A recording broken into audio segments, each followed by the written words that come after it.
मैंने इसलिए कहा ना कि अखिलेश जी के इस बयान के पीछे के कई मायने समझने होंगे और मैं आपको याद दिलाऊंगा आपके दर्शकों को इस विशेष तौर पर कि कैसे मुंशी प्रेमचंद ने दशकों पहले गोदान में इस बात को लिखा है कि जिस दिन किसान को गोबर से बदबू आने लगे समझ लो देश में अकाल पड़ने वाला है।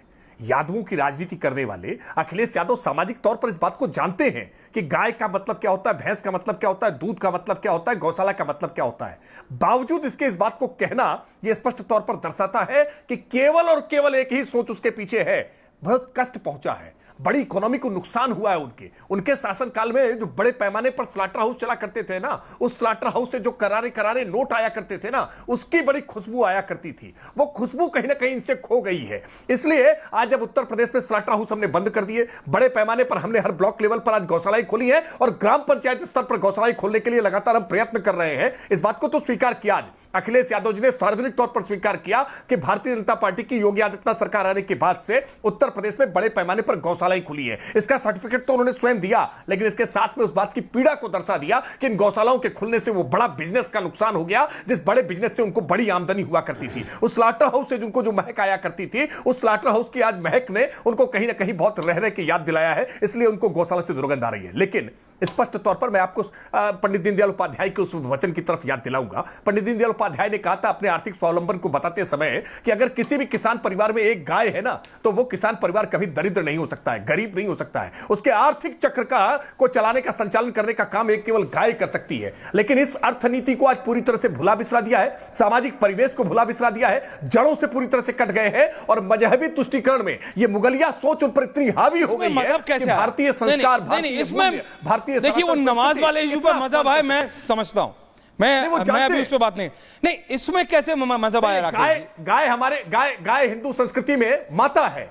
नहीं, गाय तो कहता हूं भारतीय संस्कृति है और वो चाहते हैं कि गायों को कटने दिया जाए, क्योंकि गायों के कटने का काम एक ही समाज के लोग करते हैं, एक ही समुदाय के लोग करते हैं, गायों को काटने का काम। तो गायों को काटने पर इसका काउंटर ये आता है राकेश जी, नहीं राकेश जी, त्रिपाठी जी, लेकिन इसका काउंटर ये आता है, आप कहते हैं कि एक ही समाज यानी मुसलमान करते हैं, लेकिन फिर वहां से काउंटर आता है कि जितने 4 बड़े स्लॉटर हाउस हैं या 5 बड़े देश के स्लॉटर हाउस हैं, उनके ओनर या को ओनर कौन है? सिर्फ मुसलमान है क्या? हिंदू नहीं है, हिंदू भी हैं। वो कहते हैं बैन कर दो। अभी मैं जो पूछूंगा अगले 3 मिनट में अनुराग भदौरिया के बाद, वो बोलेंगे बैन कर दो। बीजेपी की सरकार 11 साल से, बीजेपी बैन कर दे। भाई जब बीजेपी 370 हटाने का कुबत रखती है, जब ट्रिपल तलाक हटाने का कुबत रखती है, तो काउ स्लॉटर बैन कर दे पूरे देश में। वो कहते हैं बीजेपी कर नहीं सकती, क्योंकि बीजेपी की पॉलिसी नॉर्थ ईस्ट में अलग है, गोवा में अलग है, दिल्ली यूपी बिहार में अलग है। त्रिपाठी जी, नहीं, बिल्कुल ये बात गलत है। ये कुतर्क का काम करते हैं। स्लॉटर हाउस जिनको लाइसेंस मिलता है, जहां पर मृत जानवरों के तमाम अवशेषों से जो मानव जीवन में, चाहे वो दवाइयों के काम में हो, चाहे वो चमड़े का उपयोग अलग अलग प्रकार से हो, चाहे वो खुर और तमाम चीजों से जो तमाम सारे प्रोडक्ट्स बनते हैं, बायो प्रोडक्ट्स बनाने के लिए जो मृतक हैं उनके अवशेष के आधार पर जो स्लॉटर हाउस चलते हैं, उनको लेकर के लाइसेंसिंग की प्रणाली है। लेकिन बड़े पैमाने पर गोवंश को काटने का काम जो उत्तर प्रदेश के, पश्चिमी उत्तर प्रदेश में विशेष तौर पर मैं कहूंगा कि एक बड़े बिजनेस के रूप में चल रहा था और इससे जो इनकम इकोनॉमी क्रिएट होती थी, वो इकोनॉमी देश के विरुद्ध काम आ रही थी। वो इकोनॉमी आईएसआई को फंडिंग करने का काम कर रही थी। कई सारी रिपोर्ट्स इस तरह की हैं और उसको हमने रोकने का काम किया। हमने अपने घोषणा पत्र में इस बात को कहा था, संकल्प पत्र में, कि 24 घंटे के भीतर हम उत्तर प्रदेश में अवैध स्लॉटर हाउस बंद कर देने का काम करेंगे और हमने करके दिखाया है। और इसीलिए अखिलेश यादव लगातार छुट्टा जानवरों को लेकर के, सांडों को लेकर के सांड बुलेटिन जारी किया करते थे। ये इनकी फ्रस्ट्रेशन तो लगातार पहले भी दिखाई पड़ती थी, लेकिन आज जिस तरह से गौशालाओं से दुर्गंध आ रही है, उन्होंने स्वीकार कर लिया कि अब उनकी सोच में हिंदुत्व कहीं नहीं बचा है, उनकी सोच पूरी तरह से मुगलिया हो चुकी है। मैंने इसलिए कहा ना कि अखिलेश जी के इस बयान के पीछे के कई मायने समझने होंगे और मैं आपको याद दिलाऊंगा आपके दर्शकों को इस विशेष तौर पर कि कैसे मुंशी प्रेमचंद ने दशकों पहले गोदान में इस बात को लिखा है कि जिस दिन किसान को गोबर से बदबू आने लगे समझ लो देश में अकाल पड़ने वाला है। यादवों की राजनीति करने वाले अखिलेश यादव सामाजिक तौर पर इस बात को जानते हैं कि गाय का मतलब क्या होता है, भैंस का मतलब क्या होता है, दूध का मतलब क्या होता है, गौशाला का मतलब क्या होता है। बावजूद इसके इस बात को कहना यह स्पष्ट तौर पर दर्शाता है कि केवल और केवल एक ही सोच उसके पीछे है।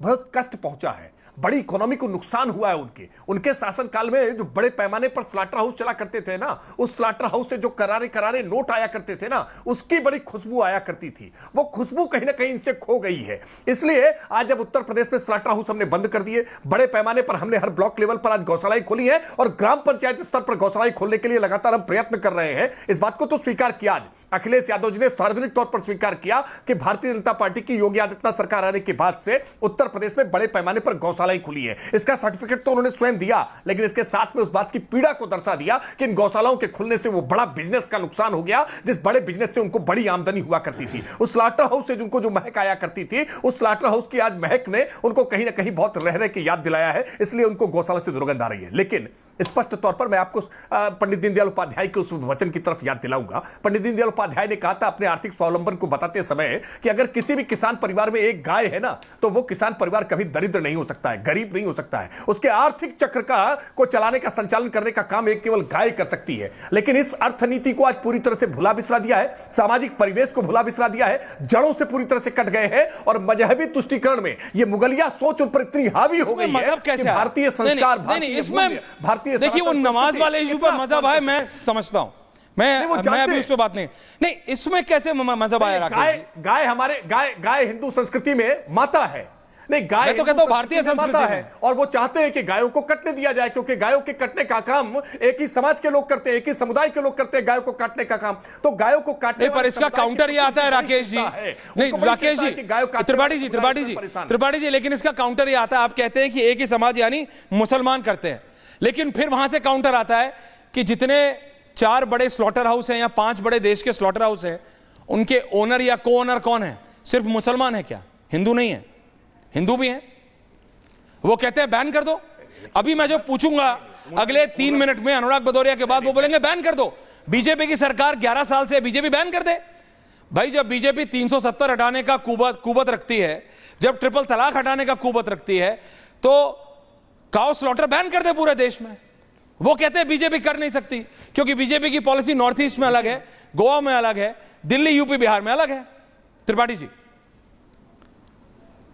नहीं, बिल्कुल ये बात गलत है। ये कुतर्क का काम करते हैं। स्लॉटर हाउस जिनको लाइसेंस मिलता है, जहां पर मृत जानवरों के तमाम अवशेषों से जो मानव जीवन में, चाहे वो दवाइयों के काम में हो, चाहे वो चमड़े का उपयोग अलग अलग प्रकार से हो, चाहे वो खुर और तमाम चीजों से जो तमाम सारे प्रोडक्ट्स बनते हैं, बायो प्रोडक्ट्स बनाने के लिए जो मृतक हैं उनके अवशेष के आधार पर जो स्लॉटर हाउस चलते हैं, उनको लेकर के लाइसेंसिंग प्रणाली है। लेकिन बड़े पैमाने पर गोवंश को काटने का काम जो उत्तर प्रदेश के, पश्चिमी उत्तर प्रदेश में विशेष तौर पर मैं कहूंगा कि एक बड़े बिजनेस के रूप में चल रहा था, और इससे जो इनकम इकोनॉमी क्रिएट होती थी, वो इकोनॉमी देश के विरुद्ध काम आ रही थी। वो इकोनॉमी आईएसआई को फंडिंग करने का काम कर रही थी। कई सारी रिपोर्ट्स इस तरह की हैं और उसको हमने रोकने का काम किया। हमने अपने घोषणा पत्र में इस बात को कहा था, संकल्प पत्र में, कि 24 घंटे के भीतर हम उत्तर प्रदेश में अवैध स्लॉटर हाउस बंद कर देने का काम करेंगे, और हमने करके दिखाया है। और इसीलिए अखिलेश यादव लगातार छुट्टा जानवरों को लेकर के, सांडों को लेकर के सांड बुलेटिन जारी किया करते थे। ये इनकी फ्रस्ट्रेशन तो लगातार पहले भी दिखाई पड़ती थी, लेकिन आज जिस तरह से गौशालाओं से दुर्गंध आ रही है, उन्होंने स्वीकार कर लिया कि अब उनकी सोच में हिंदुत्व कहीं नहीं बचा है, उनकी सोच पूरी तरह से मुगलिया हो चुकी है। ओके।